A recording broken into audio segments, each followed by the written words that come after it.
Hello friends, आज की class में हम स्क्वायर रूट निकालने का ट्रिक सीखने वाले हैं। इस ट्रिक की मदद से आप बिना स्क्वायर रूट निकाले यानी कि बिना प्राइम फैक्टर किए आप बड़ी आसानी से किसी भी संख्या का स्क्वायर रूट निकालकर सही ऑप्शन पर जा सकते हैं। देखिए, पहला क्वेश्चन आपसे कह रहा है कि 4096, ठीक है, 4096 का स्क्वायर रूट आपको यानी कि वर्गमूल बताना है। तो पहले आप ये डिसाइड करिए कि 6 किसके किसके स्क्वायर रूट मतलब स्क्वायर में आता है। ठीक है, देखेंगे यहाँ पे आपके कई सारे ऑप्शन है, जैसे 4 के लास्ट में आता है, 4 के में आता है और 6 में आता है। ठीक है, जब 4 का स्क्वायर करते हैं तो भी 6 लास्ट में आता है और 6 का स्क्वायर करते हैं तो भी 6 आता है। ठीक है, आपको केवल 1 से लेकर 9 तक की ही संख्या का देखना है, इससे ज्यादा का नहीं देखना है। ठीक है, तो 4 के में आता है या तो 6 में आता है। अब लास्ट वाले डिजिट को करेंगे आप कैंसिल, लास्ट की दो डिजिट दी हुई है इसे आप कैंसिल करेंगे।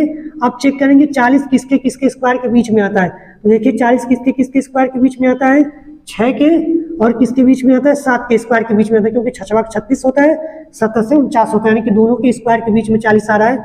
अब इन दोनों का कर लेंगे क्या, गुणा करेंगे तो कितना आएगा, 42। अब देखिए 40 और 42 से छोटा या बड़ा है, तो 40 42 से क्या है, छोटा है, यानी कि यहाँ से आपको कौन सी वैल्यू उठानी है, 6। अब यहाँ देखिए यहाँ पे 64 हो जाएगा या तो 66। अब आप ऑप्शन में देख लीजिए क्या 66 दिया है या 64, तो आप देखेंगे आपके ऑप्शन में 64 दिख रहा होगा। ठीक है, यही आपका सही हो जाएगा।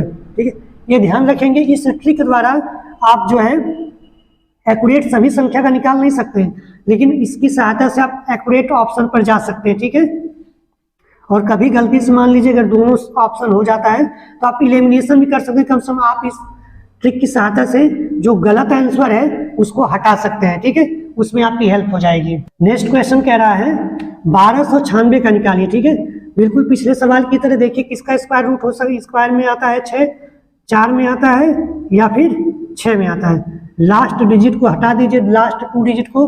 अब देखिए 12 किसके किसके स्क्वायर में आता है, तो यहाँ से आप कहेंगे कि ये आपका 3 के स्क्वायर और 4 के स्क्वायर के बीच में आता है। दोनों का मल्टीप्लाई करेंगे कितना आ जाएगा, 12। अब देखिए या तो 12 है या तो 12 से छोटा है, या तो छोटा है तो भी आपको क्या करना है, छोटी वाली ही संख्या चूज करनी है। तो इस तरह से जो ऑप्शन बन सकता है आपका या तो 34 वाला सही होगा या तो 36 वाला। अगर दोनों ऑप्शन दिया है तो इन्हीं दोनों को बस स्क्वायर करके देख लीजिए, क्योंकि आपको स्क्वायर का भी हमने ट्रिक बताया हुआ है।